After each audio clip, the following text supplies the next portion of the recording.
Welcome to Book Summary Podcast.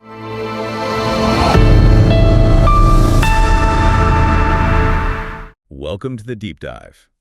Today we're embarking on an exciting journey, really diving into a foundational text, Napoleon Hill's Think and Grow Rich. It really is foundational, isn't it? Absolutely. And this isn't just, a book. It feels more like a whole philosophy. It was forged from decades of Hill's research into the habits and mindsets of these incredibly successful people. Yeah. So our mission for you today is really to cut through the noise, extract the most important, actionable insights that show you how to transform, basically a wish, into real, tangible achievement. And that mission, it's incredibly relevant, even though the book was written, almost a century ago? Right. The core mechanisms of, the human mind and the principles of personal achievement, they remain surprisingly constant. It's remarkable. It really is. So we'll be exploring how a deep understanding of these principles can serve as a practical guide for anyone. And not just for, financial success, but for realizing any clearly defined goal you might have. Exactly. We're going to uncover the astonishing power of just a single, well-cultivated idea. We'll delve into the role of these seemingly invisible forces that shape our reality and show you how truly understanding your own mind can help you overcome even your deepest fears. Yeah. It's a real deep dive into the architecture of ambition, I guess you could say. Mm-hmm. So let's start at the absolute bedrock, desire. But Hill emphasizes it's not just, any desire. It has to be a burning desire. That's the key phrase, burning desire. Yeah. Think about Edwin C. He had this fierce, unwavering desire to become a business associate of Thomas Edison, not just work for him, right? Right, an important distinction. Huge distinction. Yeah. And he had no money for the train fare, knew absolutely no one in Edison's circle, but his determination was just so potent, he traveled by blind baggage, basically hopping a freight train to Orange, New Jersey. Arriving looking like, as Hill puts it, an ordinary tramp. Exactly. Just shows the level of commitment. And what's truly remarkable about that story is Edison's reaction, his immediate perception. He apparently saw something in Barnes's eyes, this look that just conveyed an almost unbreakable determination. Wow. Edison, he was a shrewd observer of human nature. He understood that when someone desires something so intensely they're willing to stake their entire future on getting it, they possess a unique power to make it happen. Barnes's story isn't just a cool anecdote. No, not at all. It's like a living illustration that a definite burning desire is the crucial turning point for all significant achievement. It's step one. Okay. So that deep desire naturally leads us to the next big piece, faith. Hill describes this as the complete visualization of and belief in actually attaining that desire. Mm-hmm. But, developing that kind of unwavering faith, it can sound almost mystical, especially when things look bad, when circumstances are stacked against you. It can sound daunting. So for our listeners, what's a practical, maybe everyday way Hill suggests we start to build that mental muscle, even in small doses? That's a really crucial question. And Hill's answer is a clear yes. Faith can be cultivated. It's not just something you have or don't have. And the primary method is autosuggestion. Autosuggestion. He explains that our subconscious mind doesn't just passively receive thoughts. It actively works on thoughts that are saturated with emotion.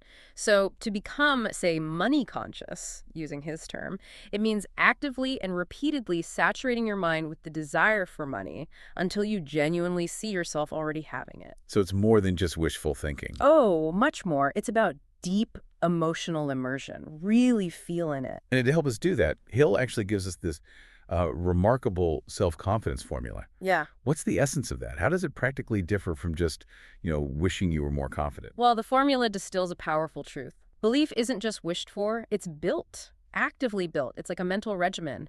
Daily visualization, clear goal setting, all designed to basically rewire your subconscious with a deep conviction in your definite purpose. Like training a muscle. Exactly like training a muscle. You're deliberately training your mind to see your success rather than just hoping for it. It involves knowing your abilities, focusing intensely, he says 30 minutes daily, on a clear mental picture of who you intend to become, and continually demanding the development of self-confidence. Demanding it. Interesting word. Yeah, and crucially, it also ties your main goal, your chief aim, to principles like truth and justice. Attracting cooperation by serving others, and consciously working to eliminate negative emotions, envy, fear, hatred, by cultivating love and compassion. It's quite holistic. Wow. And to illustrate the sheer, almost unbelievable power of this kind of strength, Hill points to Mahatma Gandhi. Incredible example. Yeah. He commanded no money, no traditional army, nothing like that. Yeah. Yet he wielded more potential power than maybe any political leader of his time. And he did it simply by transplanting this unwavering faith into the minds of, 200 million people, inducing them to coordinate with a definite purpose. It's an extraordinary testament, isn't it? That story, and so many others in the book, they just underscore this idea that desire backed by faith. It truly knows no such word as impossible. Yeah. The subconscious mind, when you give it clear, emotionalized orders in that spirit of absolute faith, it just begins to act on them. Even if it takes consistent, almost ritualistic repetition to really embed that belief deep down.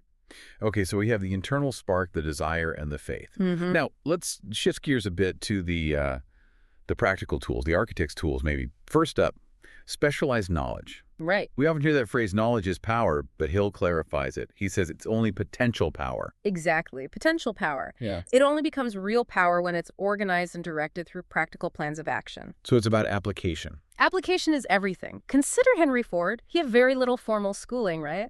But nobody would say he wasn't educated. He was undeniably an educated man because he developed his mind to acquire exactly the specialized knowledge he needed right when he needed it.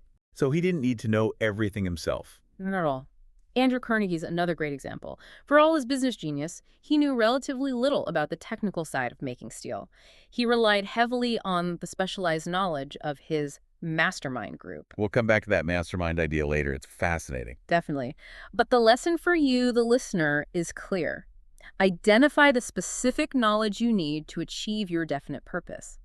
Then figure out how to acquire it and, crucially, apply it.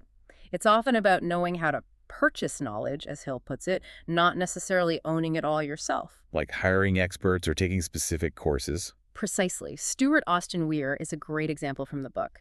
He pivoted from construction engineering to a lucrative law practice. How? He went back to school later in life, took specialized courses, and made the switch in just 2 years. Wow, okay. So specialized knowledge is key. What's the next critical tool? Imagination. The workshop of the mind. This is a big one for Hill. Right. He states that our only limitation, within reason of course, lies in how we develop and use our imagination. Yeah, it's a powerful claim. And he identifies 2 forms. First, there's synthetic imagination. This is where you rearrange existing concepts, old ideas, plans into new combinations, thinking outside the box, basically. Kind of like remixing things. Exactly. And then there's creative imagination.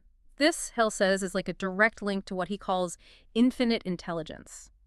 It's the source of intuition, insight, those sudden hunches or inspirations that seem to come out of nowhere. Okay, so one is rearranging, the other is more like receiving. That's a good way to put it. It's the difference between, say, rearranging Lego bricks you already have versus suddenly getting the blueprint for an entirely new invention flashing into your mind. Gotcha. Think of that enchanted kettle story Hill tells. An old doctor sells a secret formula for like $500. Seems like a simple transaction. Right. But it was the young drug clerk who bought it, the new owner, who mixed in an unknown ingredient imagination. He used that formula, added his imagination, and turned it into a world-famous drink. Which we now know was Coca-Cola. Right. Though he doesn't name it. Exactly. Or Dr. Gonzalez. He needed $1 million, a huge sum then, to found a college. He made a definite decision to get it within a week, formulated a detailed plan using his imagination, and within 36 hours, Philip D. Armour offered him the full $1 million. Incredible. It wasn't magic, though. No, it was focused, imaginative action based on a definite plan. Which brings us neatly to the next step, organized planning. Because desires and brilliant ideas, they're kind of useless without practical step-by-step plans, aren't they? Absolutely useless on their own. And what's crucial here isn't just having a plan, it's the persistence in creating and replacing plans that fail. So failure isn't the end. Not even close. Yeah. Temporary defeat, Hill insists, is not permanent failure. It's just a signal that your plan needs rebuilding, needs adjustment. This concept of never quitting in your own mind seems absolutely vital then. It is. And Hill even provides a kind of formula for this, for effectively marketing your personal services. The QQS formula, quality plus quantity plus the proper spirit of service. QQS, okay. Quality, quantity, spirit. Right. And interestingly, Andrew Carnegie apparently stressed the spirit part the most. Harmonious conduct, agreeableness. He thought that was even more essential for keeping good employees than just the quality or quantity of their work. That really highlights the human element, doesn't it? It really does, in all endeavors. And when it comes to leadership or even just marketing yourself, it's all about presenting value in a compelling way. I remember that story about the woman who crafted this detailed, like, 50-page plan book for her son. Yes, outlining his talents, a specific plan for a desired executive position. And what happened? He didn't start at the bottom rung, did he? No, he began as a junior executive, saved himself years of grunt work. It just illustrates the power of refusing to compromise with life, taking a deliberate, planned approach. Like Dan Halpin in the book, rising to vice president in 6 months at a new job because he had a clear plan and executed it. So persistence ties it all together. Persistence is the sustained effort needed to induce faith. It keeps the whole engine running.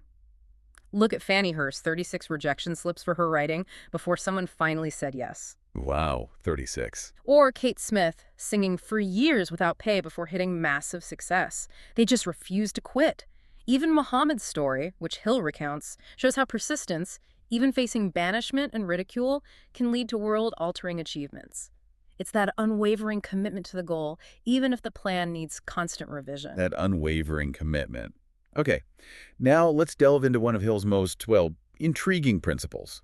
The power of the mastermind. Ah, yes, the mastermind. He defines it as coordination of knowledge and effort in a spirit of harmony between two or more people for the attainment of a definite purpose. There's an obvious economic side to that, right? Yeah. Accessing diverse experience, getting counsel. Definitely. That's the practical benefit. But there's also this profound psychic side that Hill talks about. With the psychic part, that sounds interesting.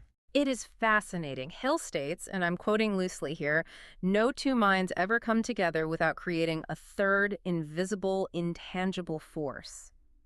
Like a third mind. A third mind. Think of it like a group of electric batteries. Together, they generate more power than just the sum of their individual capacities. It's about synergy. Okay, synergy makes sense. This third mind isn't necessarily mystical in a supernatural way, but maybe more about the synergistic ideas, the unexpected breakthroughs, the enhanced collective problem solving that just happens when minds collaborate harmoniously on a shared goal. Like the whole being greater than the sum of its parts. Exactly. And Andrew Carnegie, again, attributed his entire fortune to the power he accumulated through his mastermind group. He had about 50 key men in his circle. 50. Wow. Okay. Now, moving to maybe the most unique and perhaps controversial principle, sex transmutation. Yes, that one definitely gets attention. Hill identifies sex desire as the most powerful human desire. Can you kind of unpack Hill's real intent here? Is he suggesting something more profound about harnessing raw energy rather than, the literal interpretation some might jump to? Absolutely. I think that's crucial. The term itself can be a bit jarring today, but Hill's intent seems quite profound. He's really talking about the redirection and channeling of this incredibly powerful creative energy that exists within us. So transmutation means changing its form. Precisely. When this intense drive is harnessed and transmuted, redirected, along other lines, like intellectual pursuits, artistic creation, business building. It can transform what might otherwise be mediocrity into genius. It fuels imagination, courage, willpower, creative ability. Hill notes, and says scientific research supports it, that people of great achievement often have highly developed sex natures, precisely because they've learned this art of transmutation, of channeling that energy. So it's about focus, not suppression. Exactly. The creative faculty of the mind, he argues, is driven entirely by emotions, and the sex emotion is the most powerful. He suggests it's often why many men, in his observation, don't hit their peak performance until maybe age 40 or 50. They're dissipating this energy earlier rather than transmuting it into productive effort. And he adds love and romance into that mix too, right? Yes. He says when love and romance are combined with the sex emotion, it creates an even more potent synergy for, super achievement.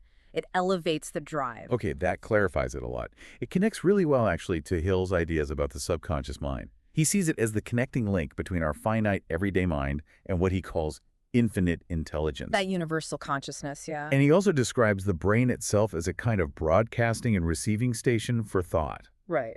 Like a radio. Our emotionalized thoughts, we talked about this with autosuggestion, are what influence the subconscious. And the brain, he posits, can pick up vibrations of thought from others through, what did he call it? The ether. Yeah, the ether, essentially the unseen connections or fields between minds. It sounds a bit out there now, but think of it as tapping into collective intuition or shared consciousness. And this leads directly to the sixth sense, doesn't it? Right. Which he equates with creative imagination. This acts as the receiving set for those broadcasts. Exactly. That's the mechanism. He gives the example of Dr. Elmer R. Gates, who apparently created over 200 basic patents. His method. He would actively sit for ideas. Sit for ideas. How did that work? He'd concentrate intensely on the known factors of a problem, load his mind with the data, and then just relax, let go.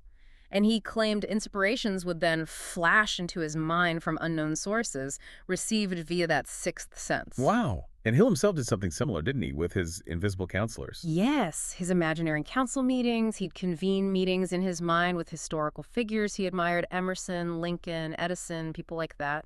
He used it to build his own character and brainstorm solutions to problems. So it's a way to actively stimulate your mind, to access higher levels of a thought, maybe tap into something beyond your immediate conscious awareness. Precisely, a way to cultivate that receiving ability. Okay.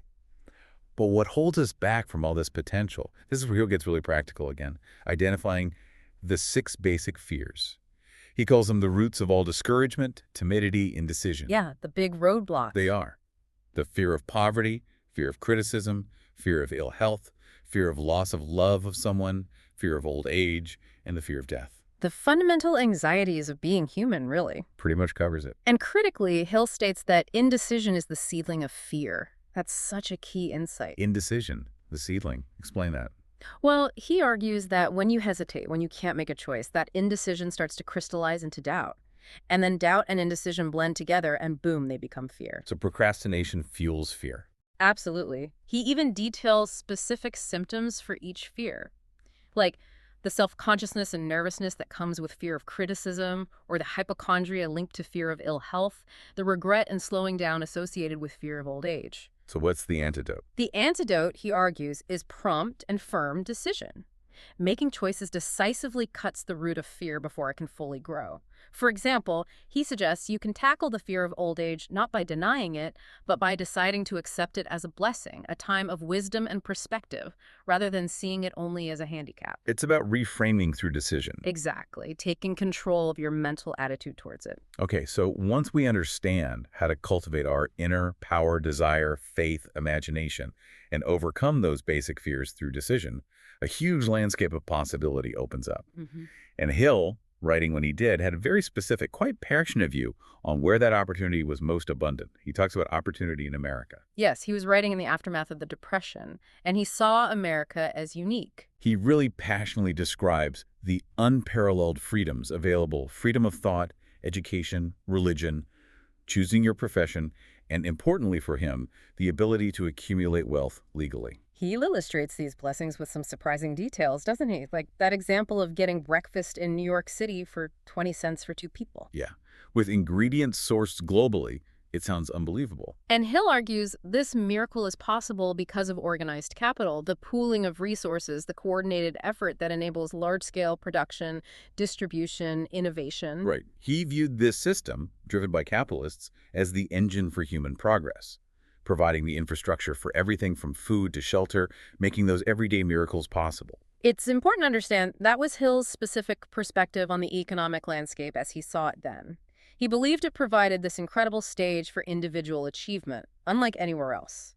And if we connect this to the bigger picture, Hill also introduces what he calls the law of economics. He posits this is as fixed and unavoidable as natural law, like gravity. Yes, and he famously put it, "Whatsoever a person soweth, that shall they also reap." Give and take. He even controversially argued that the Great Depression itself was a global consequence of violating this law of people and systems trying to raid pee without sowing, trying to get without giving. It was a strong stance. He emphasizes that, in his view, there's only one dependable method for accumulating and legally holding riches: rendering useful service, providing value. So the old go-getter idea is replaced. Replaced by the go-giver, in his words. You have to serve the public efficiently. He stressed that both the employer and the employee are ultimately working for the public they serve. That's the ultimate boss. And this law of economics, you can't cheat it. Not in the long run, according to Hill. It keeps an accurate tally and account of every human being. If you try to get without giving equivalent value, the law eventually balances the books. It's a really powerful call to focus on contributing value first. Wow. We have covered a tremendous amount in this deep dive into Think and Grow Rich, from the raw power of that burning desire and developed faith, To the subtle workings of the subconscious mind, conquering our fears. and these immutable laws of economics, as Hill saw them. But the core message, the thread that runs through all of it, seems to be this. You have absolute control over but one thing. And that is your thoughts. That's the ultimate takeaway. Yeah, it really is. And with that control comes both profound responsibility and also the greatest opportunity imaginable.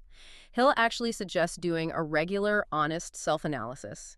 He provides 28 specific questions, you can find them right in the book, basically, to take inventory of your mental assets and liabilities. Like a personal balance sheet. Exactly, to make sure you're always moving forward, learning, growing, not just standing still or worse, retreating. That self-knowledge is just invaluable. Okay, so here's a final, maybe provocative thought for you, our listener, to carry forward from all this. Yeah. Hill presents this long list of common if-I excuses people make. You know the type. If I had money. If only other people understood me. If I didn't fear what they would say. The alibis we give ourselves. Exactly. So the question is, if you truly apply the timeless principles we've unpacked today, desire, faith, planning, persistence, conquering fear, how many of those if-only statements become completely obsolete for you? Yeah. Because ultimately, this philosophy, this way of thinking, it's really designed to leave you with no alibis, just the power of your own focused thought. A powerful place to end. Thank you for joining us on this deep dive.